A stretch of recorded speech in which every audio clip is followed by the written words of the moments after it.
જામનગર મહાપ્રભુજીની બેઠક પાસે અમરનાથ મહાદેવનું મંદિર આવેલ છે। ત્યાં હું પૂજા કરું જાઉં, ત્યાંનો મંત છું। તો મને જેવી અમરનાથ મહાદેવે શક્તિ આપી તો મેં દુનિયાને આજ ગામને મેં બધાને દર્શન કરાવ્યા। જે કાંઈ મેં દર્શન કરાવ્યા મારા અમરનાથ મહાદેવના થકીથી।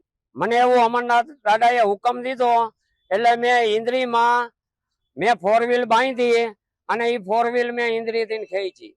આપણે કમસે કમ અડધો પોણો કિલોમીટર હતી અને જ્યાંથી ધજા લેવાની હતી ત્યાંથી મેં ગાડી ખેંચી।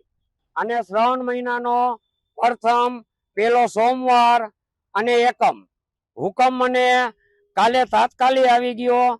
હું જ્યારે પૂજા કરતો હતો અમરનાથ મહાદેવને મને એમ થયું કે મારે તમારું નામ આજ્ઞા લેવી છે।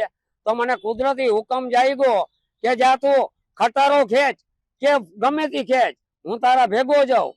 તો મેં અહીંના ભાવિકીને કીધું કે તમારે ગાડી રાખવી હોય તો રાખી દેજો, પણ બધાય કે ના ના બાપુ આ નાનું વાહન ખેંચો। એટલે પછી મેં નાનું વાહન ખેંચ્યું।